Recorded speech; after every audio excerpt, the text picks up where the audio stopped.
15 अगस्त 1947 वो दिन था जब हमारा देश भारत आजाद हुआ और 26 जनवरी 1950 को पूर्ण गणतंत्र राष्ट्र के रूप में विश्व के मानचित्र पर अपनी पहचान बनाई। लेकिन भारत को यह आजादी विभाजन के दर्द के साथ मिली थी। मातृभूमि का बंटवारा हुआ और नया देश बना था पाकिस्तान। साल 1947 में हुआ विभाजन अखंड भारत का कोई पहला विभाजन नहीं था। गत 2500 वर्षों में भारत माता के हुए विभाजनों में से ये 24वां विभाजन था। भारत पर 2500 वर्षों में अनेक आक्रमण हुए। आक्रांताओं के दुर्भावों की वजह से भारतवर्ष से पाकिस्तान, बांग्लादेश, नेपाल, भूटान, तिब्बत, श्रीलंका, अफगानिस्तान भारत से अलग हो गए। बहुत कम लोग जानते हैं कि Myanmar, Iran, Tajikistan, Indonesia, Malaysia, Philippines, Thailand, दक्षिणी वियतनाम, कंबोडिया आदि भी अखंड भारत के ही अंग थे। 1947 के विभाजन से पहले 1930 में रावी नदी के तट पर तत्कालीन कांग्रेस ने अखंड भारत व पूर्ण स्वराज्य का संकल्प लिया था। क्या मजबूरी रही कि कांग्रेस ने 17 वर्षों में ही इस शपथ को भुला दिया और देश की जनता के विरोध को नजरअंदाज कर विभाजन को स्वीकार कर लिया। इस विभाजन में 3 करोड़ से अधिक लोग विस्थापित हुए और इस दौरान 10 लाख से अधिक हत्याएं हुई। इसे देश आज तक नहीं भूला है।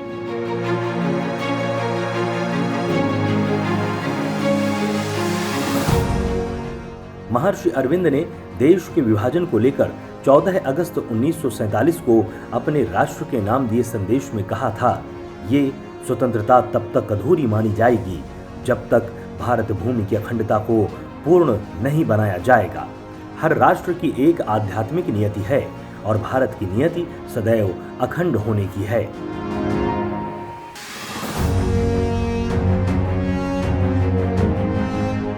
पंद्रह अगस्त 1947 वो दिन था जब देश अंग्रेजों से आजाद तो हुआ पर खंडित होकर।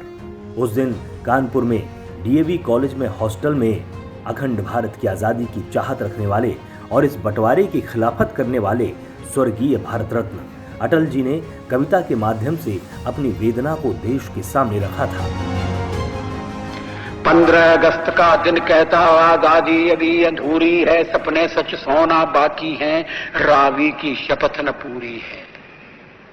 जिनकी लाशों पर पग धर कर आजादी भारत में आई, वे अब तक है खाना बदोश गम की काली पतली छाई।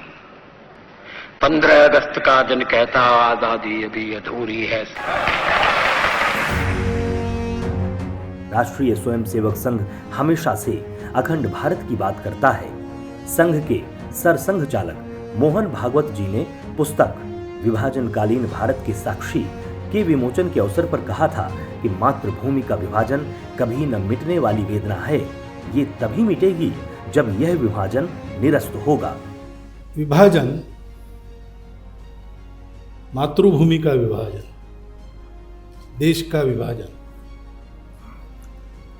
ये न मिटने वाली वेदना है। उसका निराश तभी होगा जब ये विभाजन निरस्त होगा। भारत एक जमीन का टुकड़ा नहीं, हमारी मातृभूमि है। यह राजनीति नहीं, हमारे अस्तित्व का विषय है।